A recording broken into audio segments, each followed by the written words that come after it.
Welcome one and all to Umami Manga. I'm Petter and this is James. Hello. And today we're talking about volume 3 of Oshi no Ko.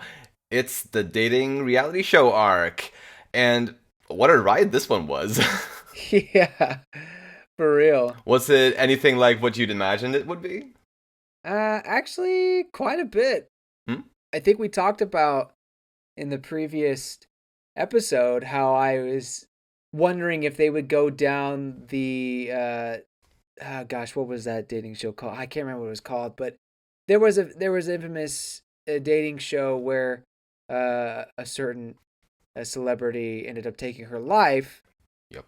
because of this, and I was wondering if they would go down that route in some cases, and sure enough, they did touch on it, Yeah.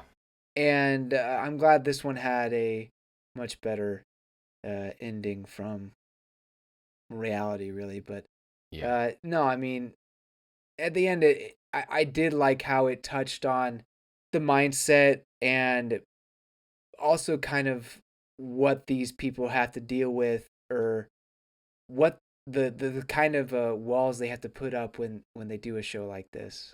Absolutely. Yeah, it was very interesting to follow along and kind of get some sort of behind the scenes insight, Yeah. which I'm sure is based on how it actually works, at least to some extent. So that was fascinating. But should we get into the character discussions? Yes, let's. Let's start this time by talking about Akane Kurokawa. She deserves it. As we learn pretty much on the first page of this volume, she's a stage actress and high school second year. And I really liked how she's introduced very much as a background character at first. Like that's kind of what Mm-hmm. she is presented as almost, and how she is for the first couple of chapters. And I like that because it's well it's not necessarily the most usual thing in this type of a or kind of or to do it in this type of a way, because it's not just that she has less focus in the first couple of chapters. It's also that she is just as a person, and just her personality during that part of the story is just much more withdrawn. And then obviously things change, but I enjoyed that almost like a curveball, like how we're not necessarily we as readers we don't necessarily expect her to become this major player in the story. Right. Right. Yeah. No, it was kind of a slow burn or build up to her, the story kind of taking a focus on her. Mm. And I did like that, and I think another aspect to that was the fact that she's actually a renowned stage actress, an Mm. up and coming one at least. Yeah, for Um, sure. I think when you hear or understand what her position is, and see her starting or working out, at least for me, I kind of got the feeling that okay, she loves acting, but she's not, maybe not getting as many big roles, or things like that. Honestly, I still don't understand why she took this job, but I guess it was to uh, help out her manager or whatever. But anyway, Right. but yeah, then you find out that she's this incredible actress. Uh, so that was also a big reveal. For sure. Yeah, right. To get that, I guess those specifics a little bit later. Like we knew that she was an actress Uh huh. right off the bat, but then to Right. not only find out that she's specifically a stage actress and that she is like a genius at it, like for that information to come later Right. on was very interesting as well. Hmm.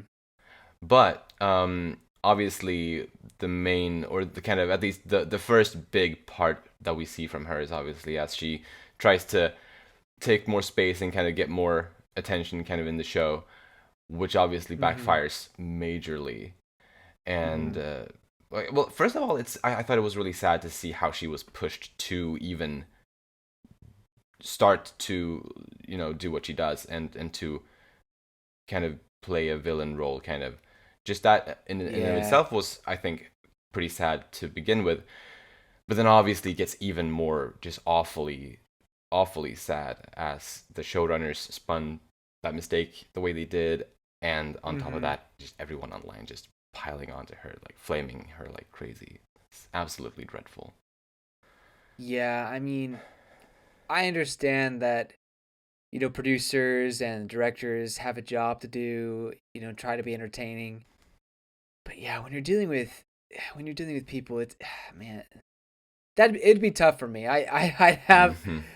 I have that kind of that moral empathy compass thing that I don't know. It'd be tough, especially if I know the people. Right, like there's that, and plus also I think that it's extra rough also kind of since we're actually dealing with kids here. Like these, Right. like yeah, they're not even 18, except for maybe Mem-cho. She's maybe 18, but either way, Question uh, mark. but like they're kids, and I think that Yeah. kind of makes it even worse as well. Like on top of all of that, Right. and as you were talking about before, like stuff like this happens. It is sadly I think a pretty accurate portrayal of just how utterly toxic stuff like this and the internet and stuff like that, how it really can be. Yeah, I mean, the production team, I don't think they mean ill will. They know what's gonna be juicy and what's gonna get the clicks and the views, of course. Mm. But it's really the internet that runs with it and goes nuts and crazy. I mean, there are some really deeply troubled people on the internet who Mm-hmm. are given this platform to just speak their mind, and boy, do they, without any consequences Mm-hmm. whatsoever. Yeah. And these internet trolls are real. Like that's the thing about this story, and even with Ai's death, these things can happen. This isn't really, I mean, yeah, there's make believe it woven into the story, which I'm sure we'll touch on even in the discussion. But the sad thing and the scary thing about Akane's story is that this is a very real interpretation Mm-hmm. of what someone could be going through. And I mean, any sort of level of celebrity, whether it be a minor YouTube star or a $1 million movie celebrity, Mm-hmm. they're all going to get some sort of level of flack from a toxic community in various forms. And when you have a mob mentality like this, it's impossible to escape. Yeah, and on top of that, like Akane was also obviously pretty new to this type of attention, like on the internet and whatnot. And so for this to be really her first experience with it, and for it to be that just brutally horrible, must make it even worse still, because like it like she doesn't have any positive experience with it, like in her past, like Yeah. supposedly with like the internet and whatnot. And so this is all that she knows, and like with that in mind, yeah, like I understand obviously that she felt as terrible as she did. Like I can't imagine exactly obviously how she felt because I haven't been there, but I can definitely understand why she would feel awful. Like she stopped eating, and she even attempted to take her own life. It makes me cry. Yeah. I'll mention a couple things. One, I think that her lack of experience uh, played a factor in that she didn't know when it was time to tune out, Yeah, right. or how to weed through the real criticisms versus the clearly people who just want to hate. Hmm. There is a difference.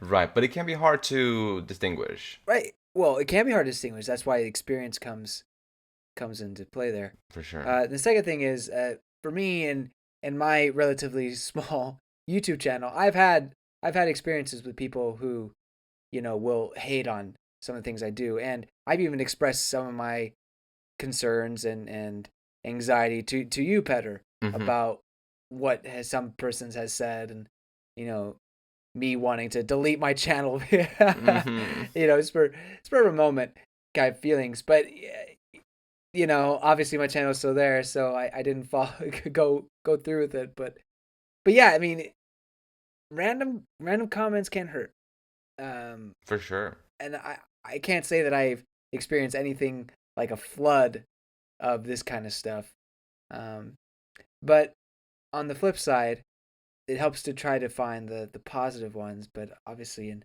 her case, she didn't really have any.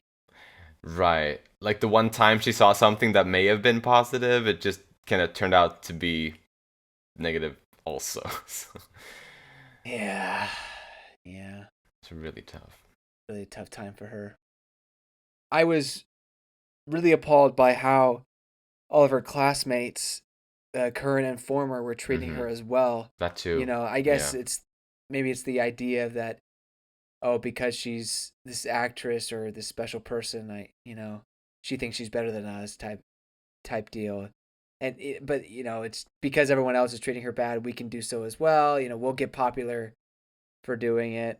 Mm-hmm. And I mean, and then everyone just like throwing out that she's this sex crazed teenager is just ridiculous. Yeah, it really It just is. it drove me crazy. Yeah. No, it's so dreadful. Absolutely awful. But here's the thing, Mm. in the case that we mentioned in the previous discussion, Mm. I'm pretty sure that stuff was happening where people were bringing up her middle school picture, or Right. or maybe just her high school pictures. I can't remember, but and they were saying, oh, I heard that she was, really loose with all the guys or whatever, and it's like, Mm-hmm. oh, people, I hate you all. Yeah. No, I mean, yeah, people are gonna be scumbags, I guess. Yeah. And obviously, as it's also pointed out in this book, these jerks are technically a minority, but they are so vocal and it's so easy to notice them that it seems like there's much more of them than they really are. Yeah, And it's important to remember that for everyone, yeah, anyone, like in general in life. It's important to keep that in mind.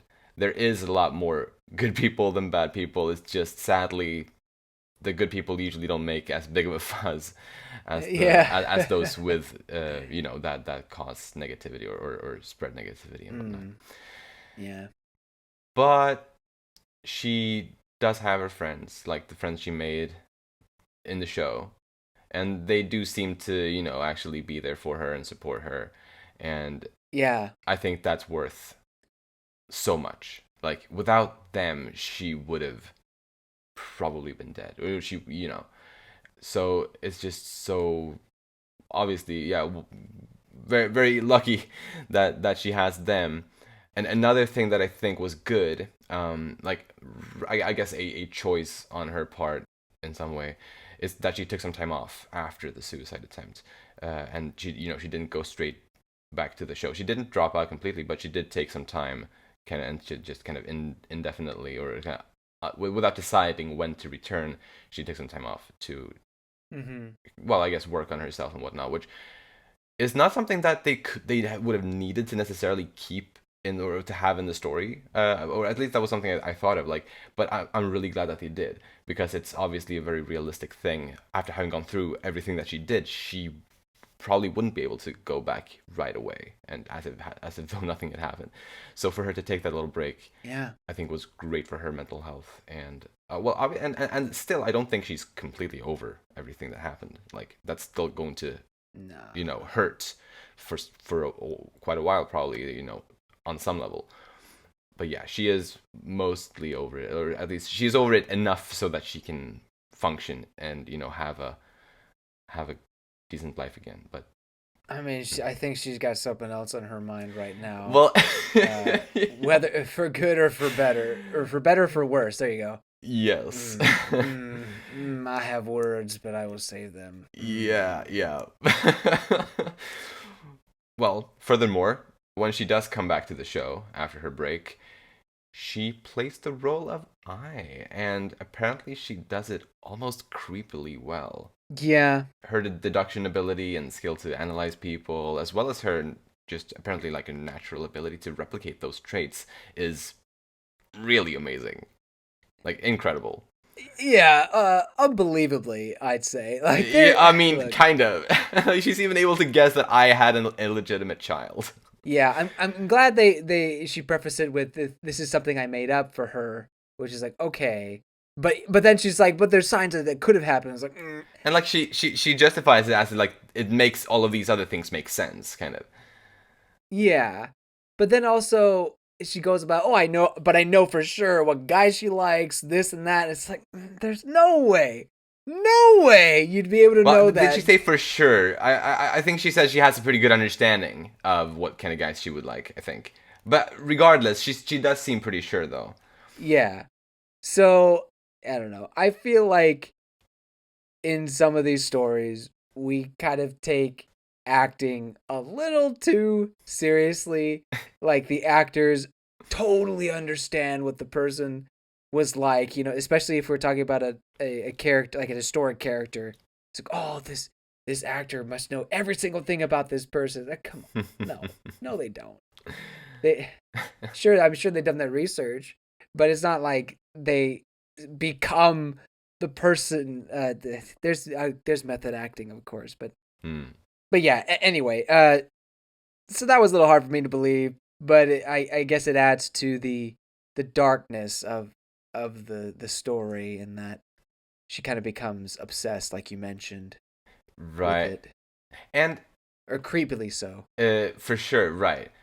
And it's like in this instance, for example, I enjoyed this part. Like I'm fine with kind of suspending my disbelief here for a moment. Like it makes for for a fascinating story, in my opinion. Sure. So I don't mind that it's not maybe perfectly realistic, all of it. It's fun. It's very exciting, I think.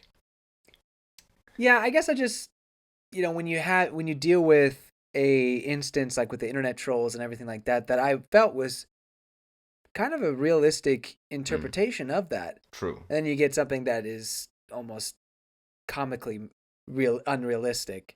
That is like, okay, what are we doing here? But no, I can still appreciate it for what it brings to the story. That's not even the part that makes me upset. We'll get to that very soon, I think. I know. Pretty soon. I'm waiting. Well, is there anything else on Akane for now? I thought it was very endearing how she was always taking notes and things like. I thought Akane's character would have been quite endearing if the cameraman or the people would have been actually filming it. I think people would have really liked her. Oh yeah, showing how much effort she puts in and whatnot. Yes. Yeah. I seriously. think there would have been a fan base that would have liked that. Yeah, dude, I like that point a lot. That's good. I mean, that's the real Akane, not necessarily the timid, unsure. I mean, yes, that's real too, but you need to get all of it in order to get the charming part, I feel. But anyway. Absolutely. Yeah. Yeah, that's all I have on Akane. Sweet. Then let's move on to Aquamarine Hoshino next. Not too surprising that he's to see him putting on an act that's suitable for the reality show on the show. Right, yeah. That was predictable. Pretty predictable. And he claims that lies are the ultimate way to protect oneself. Also in character, amazing. I don't know if he had actually said that straight up before, but it seemed like something that we knew about him, that he would do, like use lies in that kind of a way. Mm-hmm. Obviously, since you're not putting the real you out there, and then you can get as hurt. But thanks to him taking very quick action, he was able to save Akane's life, and that's huge. Absolutely. He seems to be doing a lot of saving in this story so far. He saved Kana, he saved Akane. Saving for Kana was her career, the show during the film, or the filming. Yeah, right. He saved Ruby's dream of becoming an idol with the group thing. I mean, maybe that's a little bit of a stretch, but but hey, that's fair. he's doing a lot of like saving. So there is this good side, obviously, to him. This very heroic side. And there's also this dark, very manipulative side that am growing to despise. I mean, I think it makes him into a really fascinating character, and I think I'm enjoying it more this time around compared to when I was reading these chapters as they were coming out. Yeah. Because I don't know, I think I may have felt similarly to as you were, like, how you're feeling now back then. I wasn't overly fond of his character at this point in the story, but this, like, right now I'm enjoying him. Like, he's not my favorite character, but he is a character that I appreciate. Yeah. Like, I love how he wanted to set, like, to do things right by Akane, and reveal the true story. Like, that was a beautiful thing to do, and to really in a way rebel against the whole production team and make their like then to show the real story. Sure. Like that was an incredibly beautiful thing to do, and it worked out obviously as well, and that was fantastic. I loved seeing all of that. Yeah, How like all of them came together to make that work for Akane. that was awesome.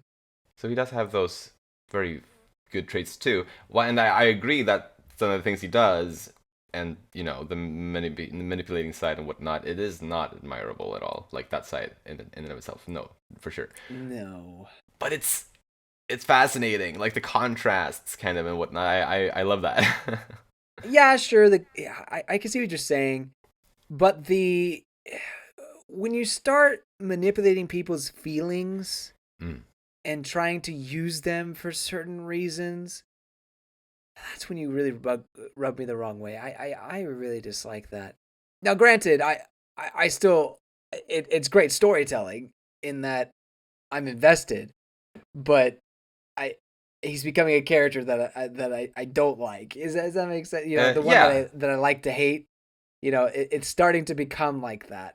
I can see that. At least after this instance of him, really going after Akane and kissing her for no reason other than to hold her hostage. Okay, maybe that's an extreme, but to keep her by his side and not lose contact with her. Yeah.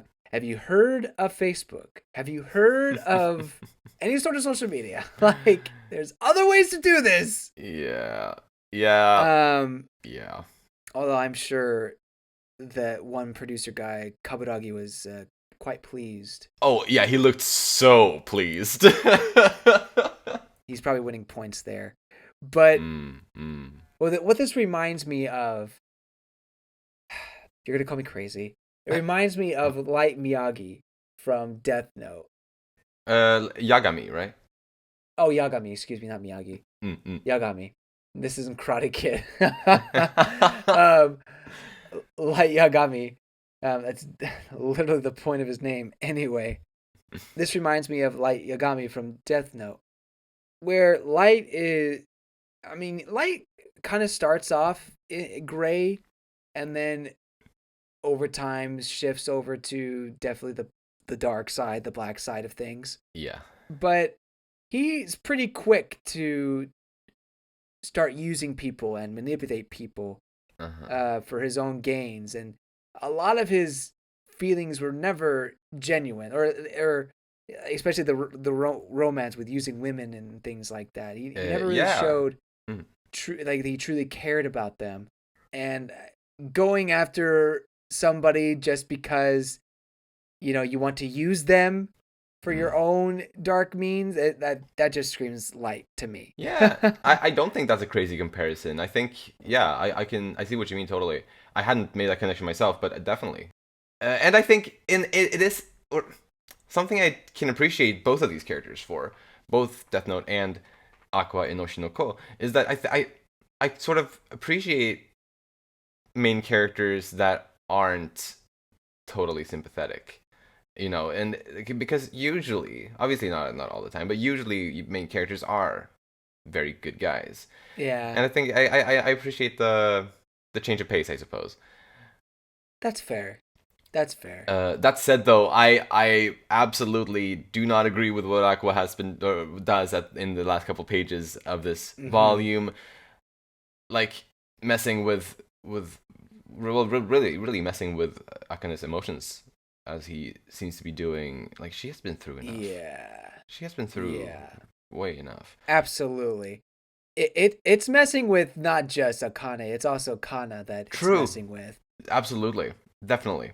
I mean, you brought up Akane, she's going through a bunch of other things, and now she's getting a taste of potential romance and relationship, that should be something that's special and makes one happy. But that could be fake. And then Kana was finally felt like she was getting somewhere, or that she was really bonding with Aqua in the previous chapter. It was the same chapter. I can't remember, but it was recently anyway. Yeah.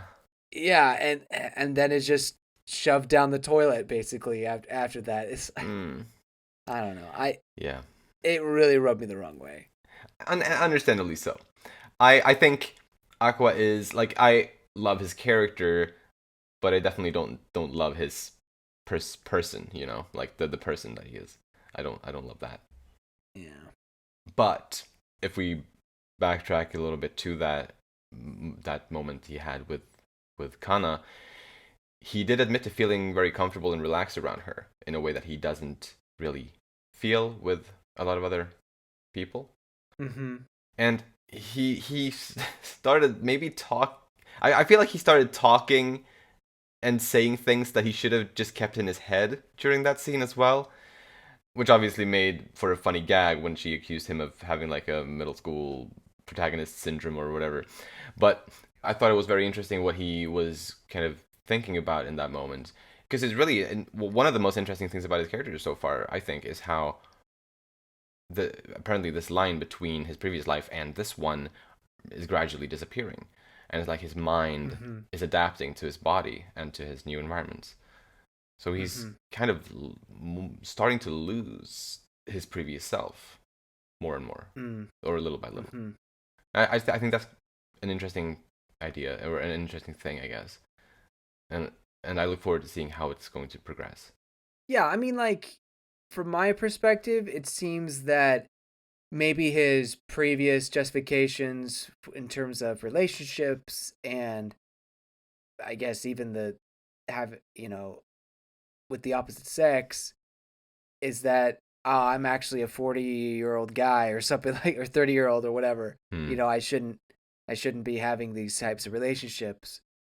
But as that border between his current life and the previous life kind of starts to fade away, uh, now he's actually starting to see people his age as potential, I guess, love interests. Yeah.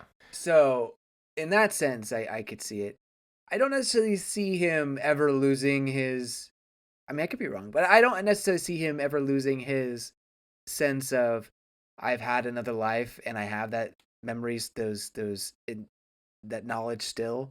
You know, Mm-hmm. Right. I feel like that will still always be there, but I think he gradually will see himself not just as a 30-year-old trapped in a teenager's body, but I am Aqua. Right.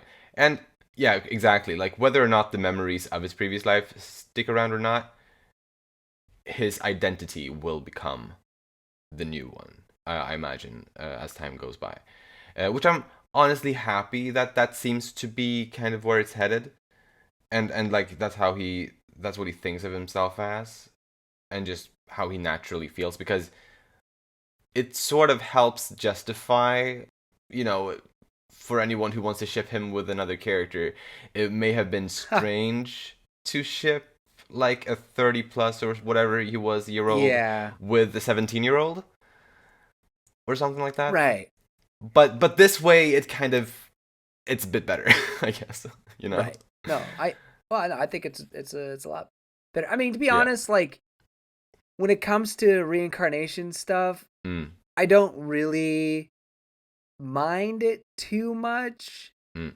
unless it's clearly the previous life's monologue is right. driving. Like in some anime, you'll have like a 50-year-old guy who's like, "Oh my gosh, I'm getting so lucky here," and he's Yeah. reincarnated as like a hot 17-year-old or whatever, and Mm-hmm. has a Yeah. harem or whatever. That Right. kind of thing. Okay, that could bug me. But when That's kind of it's gross, yeah. a older guy getting reincarnated, but it's not about the harem. It's about like a new life. He's actually, but he's being a decent human being, and then he finds love that way. I'm okay with that. Maybe it just comes down to being a degenerate or not. but anyway, yeah. So uh, I I think this is good for the story as a whole. Yeah. Um, but I will say that when it came to Akane, it seems that wait, at least he mentioned that it doesn't seem that he sees Akane in the same way as he saw, was it I, or he didn't I think he didn't see her as a love interest.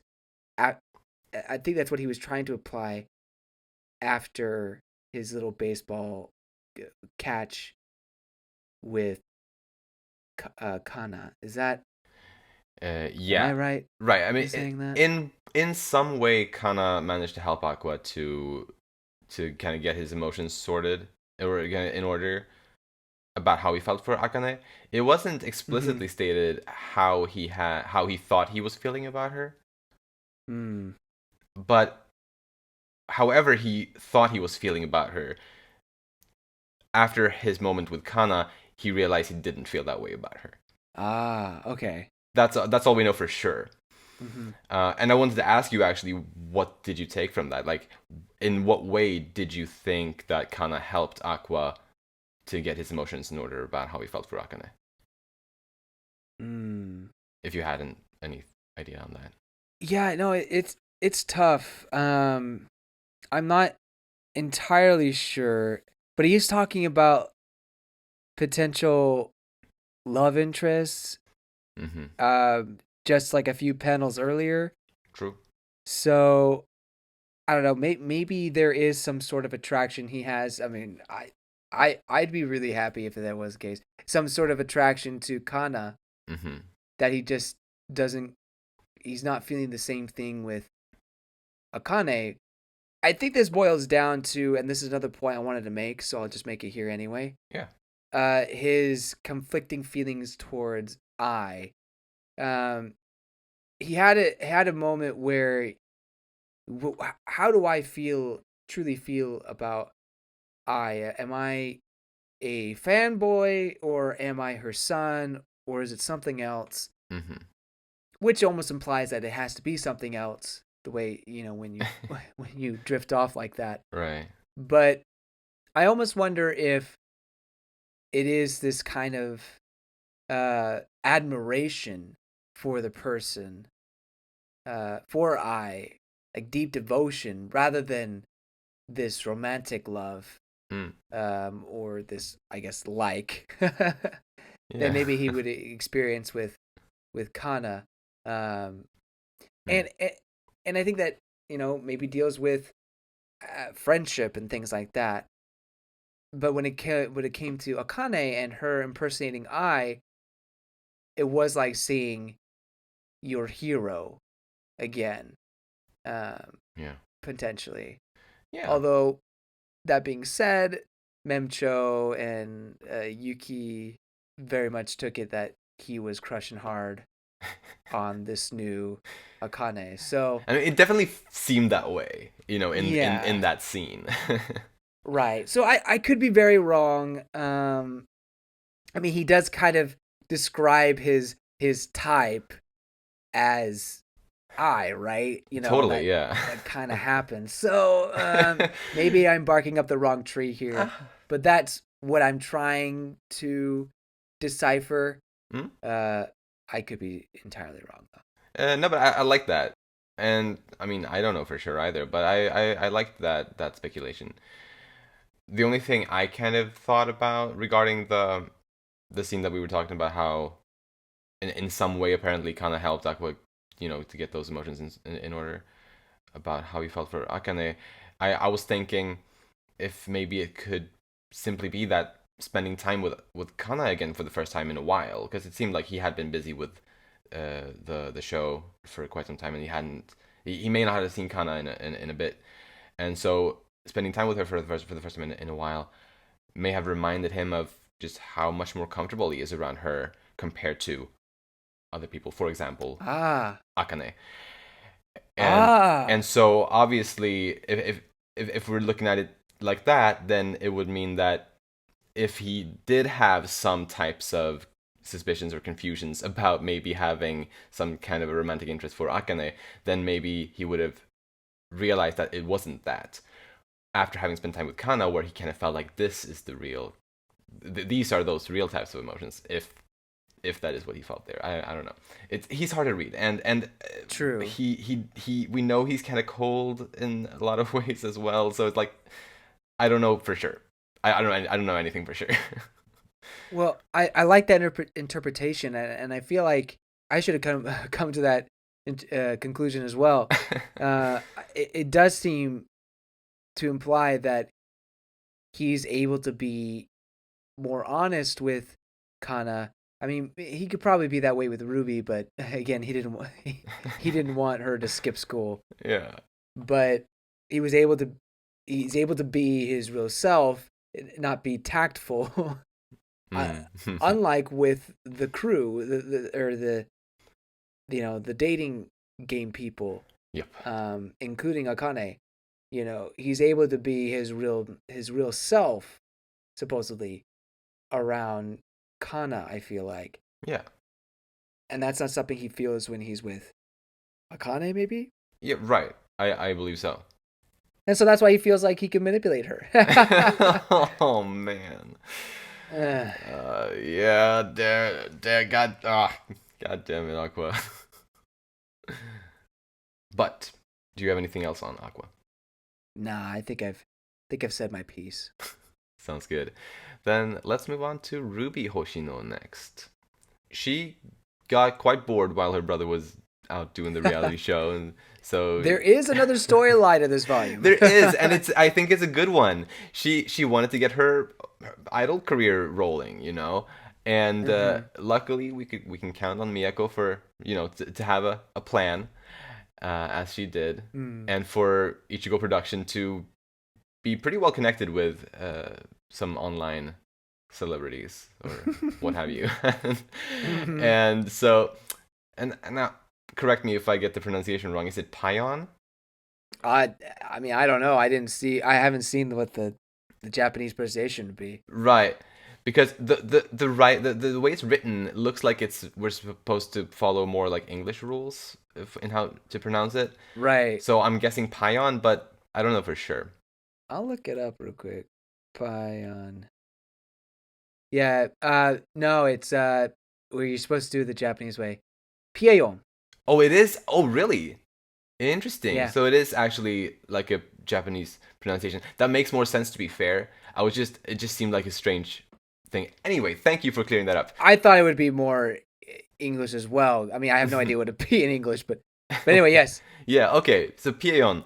So Mm-hmm. either way, back on track. So for this character to appear is something I've been waiting for ever since we started doing this podcast.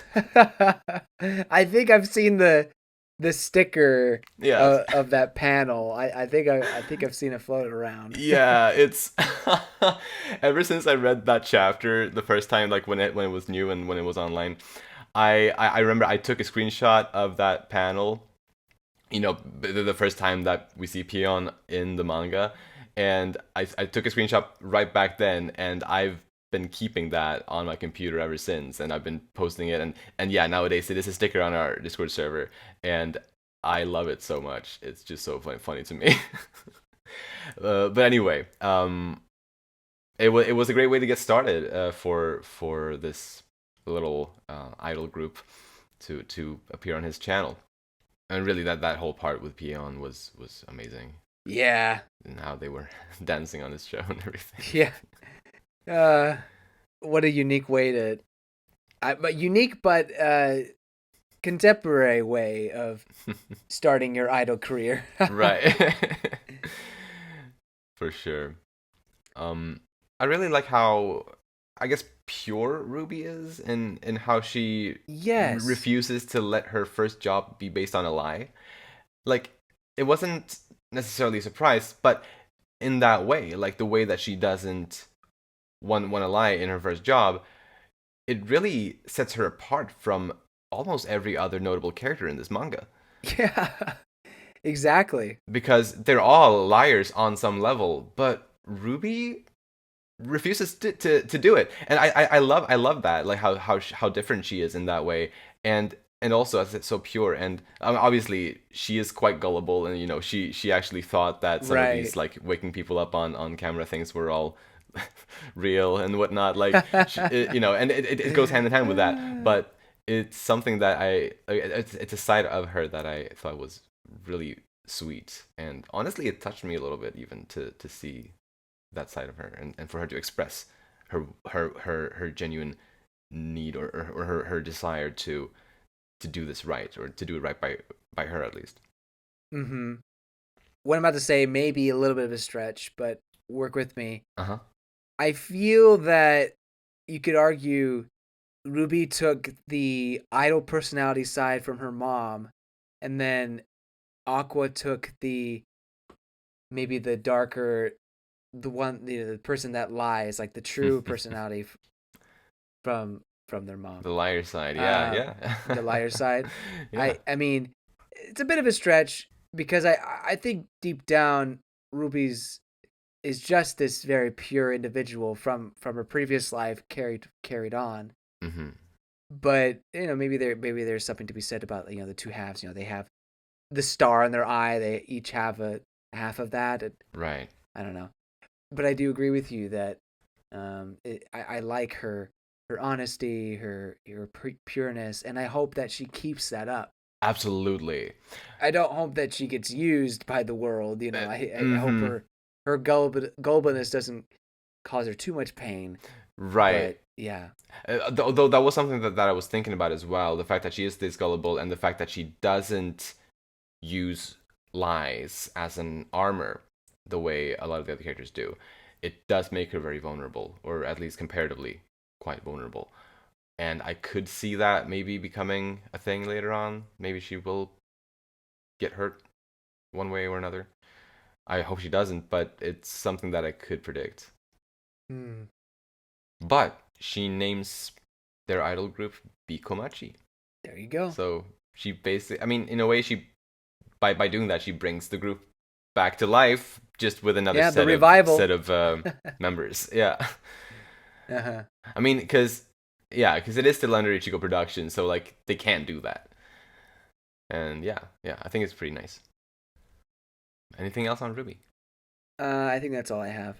Okie dokie. Then moving on to Kana Arima. I really enjoyed kind of getting like her angle on various little things throughout the volume. A lot of it was just Yeah. kind of small things, like I didn't note down most of it. But really, kind of throughout, we got her perspective on things in a way that I really appreciated. Like her experience in the entertainment industry definitely shows through that. Obviously, compared to Ruby's Mm-hmm. inexperience, it definitely shows. But just in general, I thought it was really nice to see. One example that I liked a lot was when Akane was going through her whole ordeal when she was being flamed online. Kana noted that it's no surprise to see all that based on how that looked, is what she said. Because she didn't say that it wasn't a surprise to see it based on what happened. But she says it's no surprise based on how it looked, indicating, at least to me, that she's aware of how the production crew could have made it come off as worse than it really was, and it really shows her experience with those sorts of things. Like not necessarily. I'm not saying I guess she has been part of a reality show, but she knows how those types of things work, and yeah, I think it's also nice to see that she doesn't like judge Akane the same way most other people, or at least a lot of other people online are doing. Mm. She understands that it could easily be the production crew doing what they did. Yeah. Yeah. Yeah, I mean, it's clear that she understands that the production team is trying to tell a story, Mm-hmm. and that the villainess is probably not actually a villain, or at least uh, in the way that the the production is trying to show. Mm-hmm. Um, and I also like how she goes into the ego searching idea and how that can really, really hurt people Mm. potentially if they're not ready for that, or don't have experience being in the limelight. Yeah. Yeah, so I mean that was just one or a couple things, but she mentioned quite a few things during this volume. Yeah. In Oh this yeah. side plot line. I mean, it really helps to have this veteran entertainer in the group Oh to kind of yes. help Ruby get started. Yeah, it's awesome. But yeah, it must really suck for her seeing, well, through the show. Like even though, as we stated, she's aware of how the reality show isn't completely reality and everything, but still, it must really suck for her. And well, it did really suck for her seeing how Aqua and Akane were getting close. on the show, and even hearing people around her IRL talking about it as she does. And then on top of all of that, the kiss at the end. Yeah. And her having to see that and everything. Poor Kana. You know, on my second read through, I noticed that she expresses her dislike for Aqua being on the show from the very beginning. And she even mentions, like, what it could lead to actual dating and kissing, you know? What if that happens? Yeah. And he makes out with a girl at the end or something. And her fears were totally justified, you know? Yep. It is almost prophetic in a way. Yeah. Yeah. And I think what made me even more mad at Aqua, not just the fact that he was manipulating Akane at the end there, you know, and obviously, you know, she's gonna have these conflicting feelings, or not conflicting. She's gonna have feelings, obviously, Right. but Kana sitting there on the bed, just heartbroken. That hurt me. That was like, man, why would they do that after such a great moment in a few pages earlier? Like, yeah, it hurts. Don't like that. It sure hurts. Yeah, man, I just want this girl to be happy. Yeah, for sure. And Akane too. Well, I want her to be happy too. They're both in pretty bad spots right now, and it is Aqua's fault. God damn it. Oh man. I did like her reaction to Aqua mentioning he likes older girls. She was like, "Oh yeah, really? You know, I'm 2 years." Yeah. And then thinking about Akane being his second year as well. Yep. Like, right. Oh, really? Huh? Wave of emotions, just right there. Yeah. She's so fun. Right. To I mean, a lot of the characters here are pretty fun, but yeah, Kana's great, and I feel like she's just gonna kind of sit on the sideline for a bit longer. Hope not. Well, anything else on her? No. Then let's move on to Mem-cho, YouTuber, and high school third year. She's just here to pick up new subscribers. 18 question mark? That was peculiar, especially since every other member of the reality show, they all had apparently clear ages noted down. But yeah, right. She had a question mark after her age. What's up with that? Is she really a third year in high school? I mean, I guess she could be held back, but I don't quite understand that. That was interesting. Hopefully that will be addressed later on, but we'll see. We shall indeed. She apparently tends to put on like a dumb act, kind of, as she explains it, and she admits to not being all that bright in reality either. But I don't know. I think she is kind of smart, like, well, at least smarter than she seems to give herself credit for. At least in a lot of ways, I think she is. I mean, she started worrying for Akane even before everything went to shit there, for her. Right. She was able to see that. And on top of that, she was also able to think of based on Aqua's honestly rather vague description, or like, or I mean, isn't that? I think it was a rather vague description. Still, she was able to pick up on that. I matched that description, I guess. And I think what makes that even more impressive is because is a celebrity who's been dead for like a decade at this point.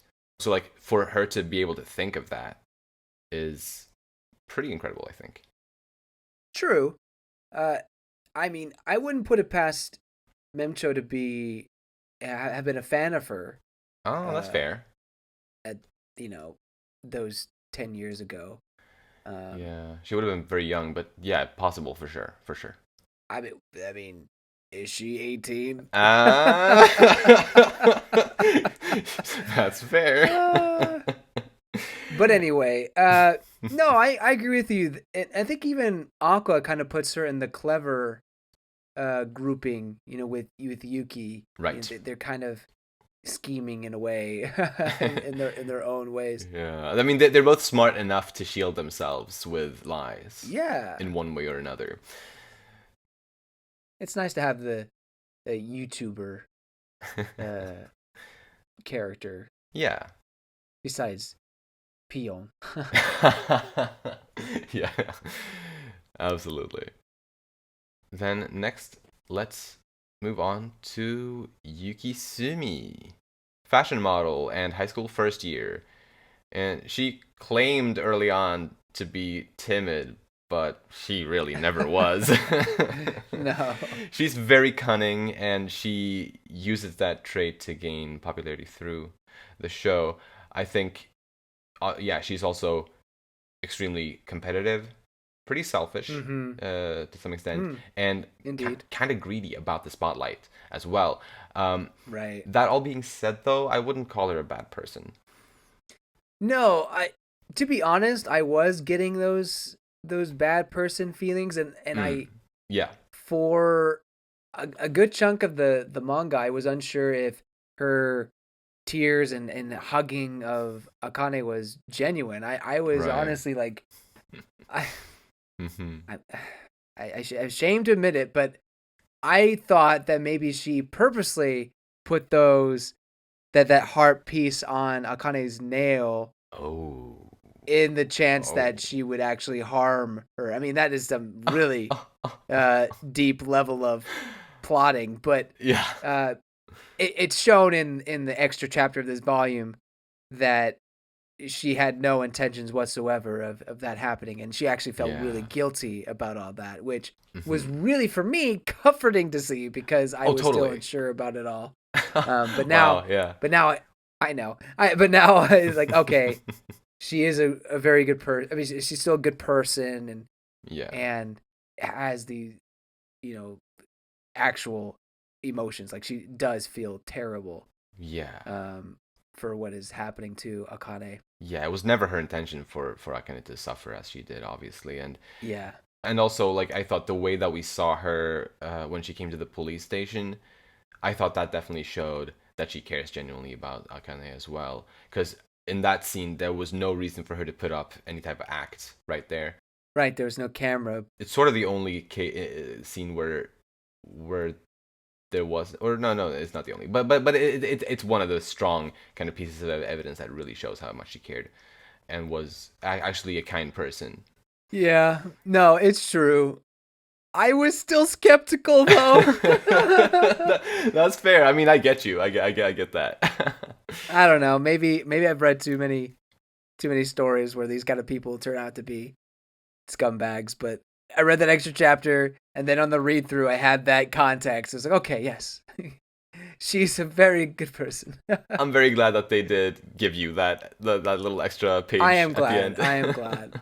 Because I probably would have sat here and been like, I still don't know about her or whatever, because I'm a fool.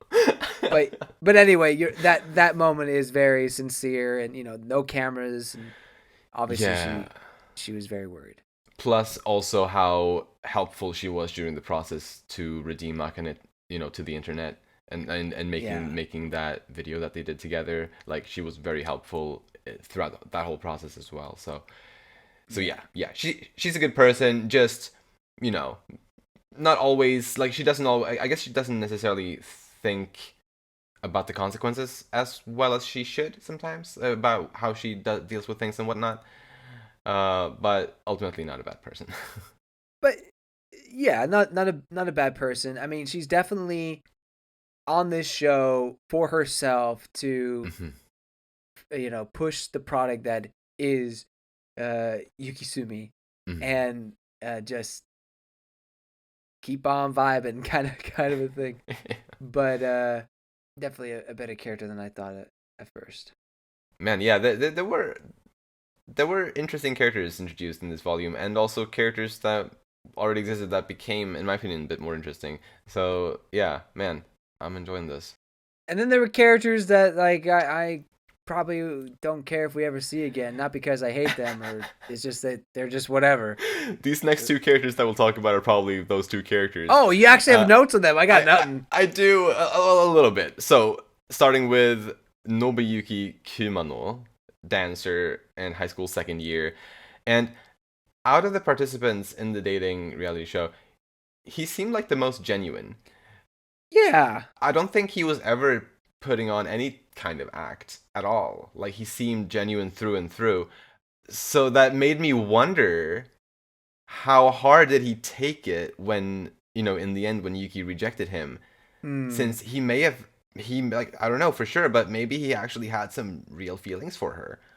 Maybe. So I wonder, I'm not necessarily expecting us to necessarily get more on that, but Uh huh. it just makes me wonder since he was at least a somewhat notable character in this volume, and Yeah. he was a sweet guy, not particularly bright, I don't think, but he was a sweet and genuine guy, and yeah, I think Yeah. he's a bit similar to Ruby in that way, kind of one of the few characters that Oh. is just real, you know? Yeah. I see what you're saying, and I feel more so that way now on my second read through. But this is another Yuki situation where I didn't think like he was like conniving really, but I also didn't truly believe that he was this, you know, truly altruistic, uh, good guy. But at the extra chapter at the end, when Yuki's having her uh, guilt moment, Mm. he kind of comes in and helps her out, and that's when I thought, okay, maybe this guy is legitimately a great guy. You know, Mm. he's not putting on an act per se. Right. But there's still part of me that thinks that most of these guys are just doing it for the show, the sake of the show. So I I kind of think that maybe he's not truly heartbroken about Yuki rejecting him, but I could be wrong. I mean, maybe you're right. Maybe he was truly into it. I mean, I obviously I hope he's not heartbroken, but at the same time, I kind of I like the thought of him being just totally genuine, Uh-huh. because it makes it more unique, and it makes it for an interesting, well a yeah a different character, compared to a lot of the others. But there was also Kengo Morimoto, musician in high school third year, probably the least prominent out of all of them. But it was stated that he got jealous when Yuki and Nobuyuki started becoming a thing. And I wonder if that was actually how he felt, or if the show was framing it in that kind of a way.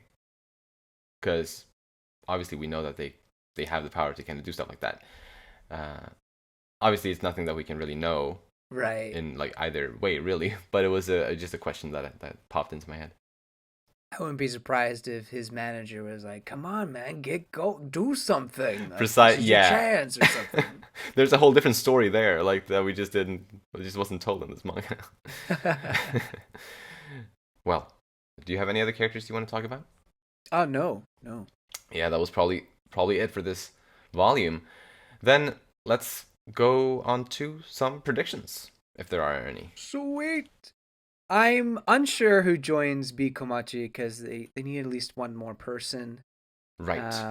And I'm pretty confident that of the people we've been introduced to, it has to be something for the dating show since that's the focus right now.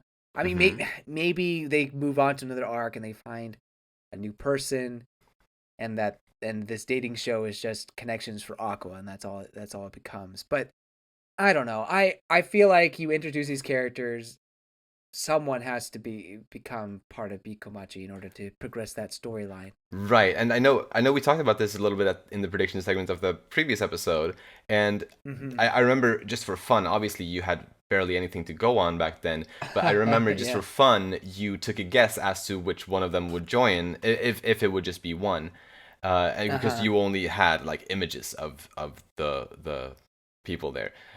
I believe you took a guess for Akane. then, if I'm not I think mistaken. I did. But obviously you had nothing to go on. You just had their character designs. No. But and honestly, based on the character design, I thought Akane would have been like this almost tsundere like character. Well, not tsundere, but kind of like a cold gothic character, who Gotcha. doesn't have a whole lot of emotion, kind of a thing. Yeah. I see.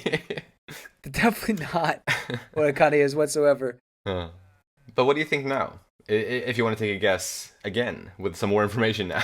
I mean, look, in terms of Aqua being the manipulative piece of garbage he is, having her join Bikomachi would be to his benefit, right? There would be a lot of drama probably, but I have the same kind of problem that I had with in I think the previous volume in guessings of characters. They all have their careers, like very strong careers to go off, like prominent. So why would they drop that to join this becoming idol group? Kana had her reasons, and it just kind of was the perfect circumstances for that. But I don't think Akane matches that. I think Akane has this incredible acting career to look forward to. I mean, I'm sorry for Kana. I wish it was that case. But for Akane, she's like this genius stage performer. And I don't know. I feel like that becoming an idol would almost be a waste for that. But yeah, I get that. I don't know. That's how I feel right now. But then who else would it be? You got Mem-cho and Yuki. I'm not. I don't think one of the guys are gonna be it. I'm sorry. I just right. Probably it doesn't seem like that's that kind of a idol group that they're forming. Or actually, to be fair, I don't think I've ever seen a Japanese idol group consisting of like mixed genders. I can think of one. They were like a family group. Oh, interesting. I think it was two brothers and two sisters. Oh, that's cute. But anyway. So that leaves Mem-cho and Yuki. I guess either could work. Yuki's more doing fashion stuff though, right? Yeah, like a fashion model. Like, well, I guess a model moving on to idol work might not be too much of a stretch. Maybe, I don't know. Well, I think a YouTuber becoming an idol is less of a stretch than anything. Depends on what type of YouTuber she is, right? 'Cause we don't know exactly what type of YouTube channel she has. True, but the way she sets up her personality and the way she's acting, it does seem very idol-like. I mean, it almost seems like it's one step away from being a VTuber, And the VTubers are literally idols. Like, You're right. Literally what they are. That is a very good point. Yeah, maybe. So, I feel like of the three, Mem-cho would probably be the one that is closest to becoming an idol. But I'm unsure if I would put her above Akane, because Akane is so key to Aqua's plan right now that I just don't know what's going to happen there. So I'm saying, I know this is not definitive, but I will definitively say that Yuki will not be it. Gotcha. But that it's between Akane and Mem-cho. We really don't have a whole lot of Mem-cho other than a few bits, and we like her character, so that's good. So I guess there could be some exploration there, but again, Akane does have the backstory and the more character development. Yes. So it'll be interesting. I think it would be a shame if either were to not play a role in the story. Yeah, I agree. Yeah, I like both of these characters. I mean, I can't see Akane not being around anymore. Oh yeah, that's impossible. She's definitely sticking around. Yeah. So some other predictions. Yes. This is a little one. Kana will do a first pitch eventually. Like, she will have in a future moment after Bikomachi's has success, she will have a first pitch. Nice. On a more serious note, I think we'll get Kaburagi to reveal something about I in the next volume, but it'll only be like a small thing, and then he'll be like, if you want to know more, you have to do this next project for me. And then but I'll go a step further. I didn't write this down, but I'm thinking about it. Mm-hmm. I think Akka will turn him down because now he's obsessed with freaking Akane and her apparently possession of I. Mm-hmm. It's so it frustrates me. Like, how could you? How could a person like him put faith into just as someone who's acting like I and have any credential into that being real? Like, well, like that's so stupid. He sees her as a detective in a way, right now. I think because she has an incredible like deduction ability that can be really useful in his endeavors. That's fair, and I guess he can, look into things that she deducts versus just automatically taking it as true. So, okay, precisely, that's right? Fair. That's fair. But yeah, it will be interesting to see how he progress or how we will continue to on this revenge quest, really, because he better get something from Kaburagi in the next volume. Like, whether it's something big or something small, he's gonna get something because that's what he was promised, and he finished the project now. So next volume should show us something there, right? Right. That's what I'm thinking.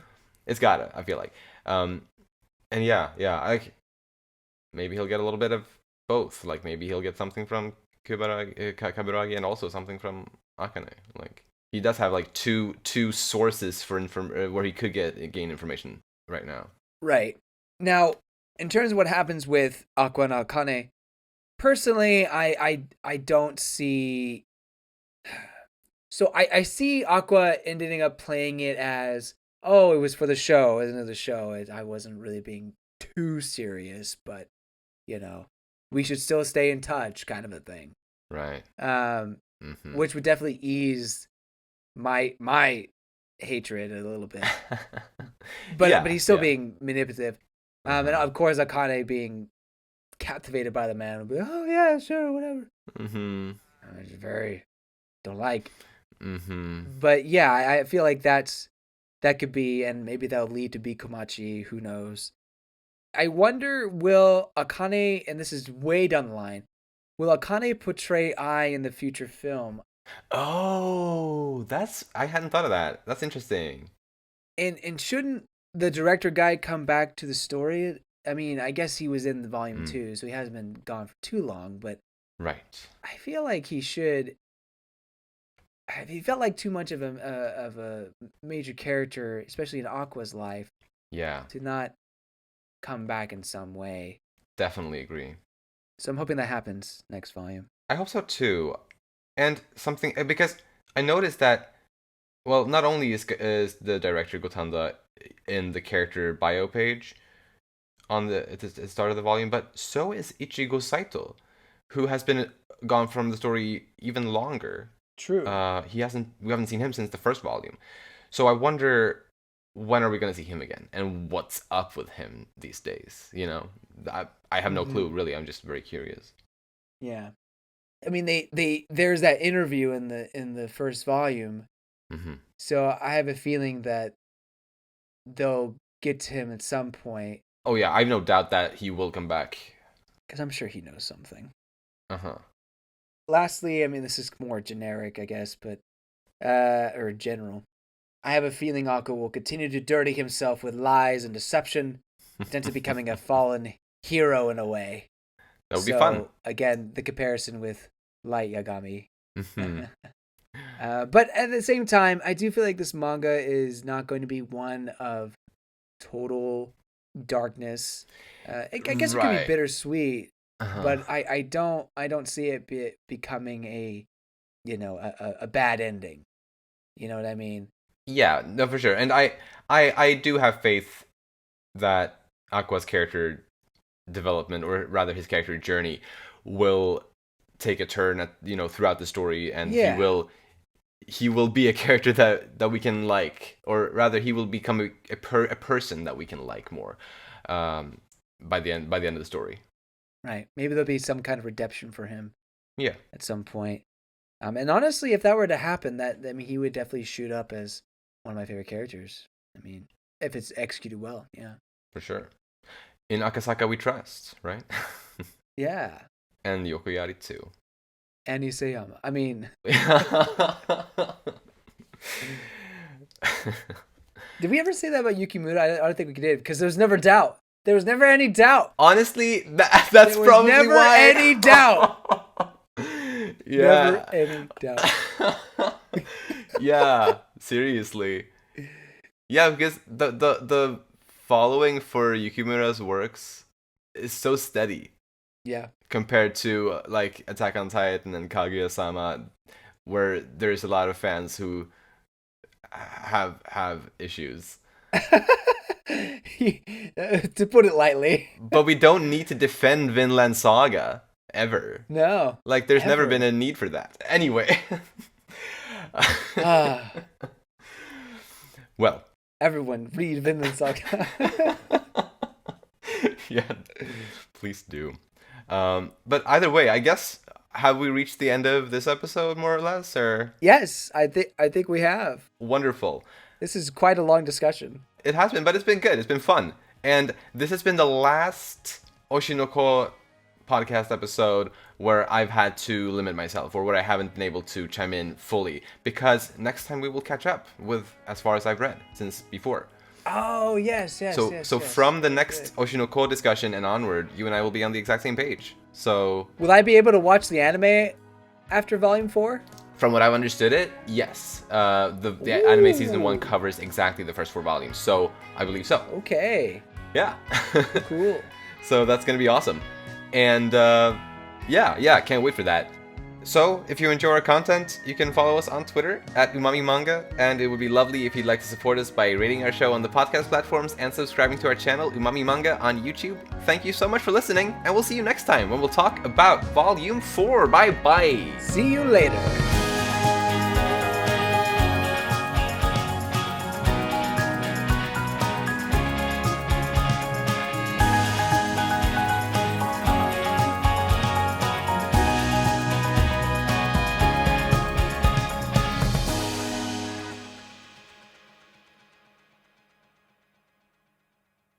I did this strange thing when we ended that podcast. I wanted to like immortalize it, and so what I did was I basically changed the password to something that I didn't know, and thus locking myself and everyone else out of that YouTube, just because I wanted it to be untouched forever. Interesting. So I can't even do anything about that anymore.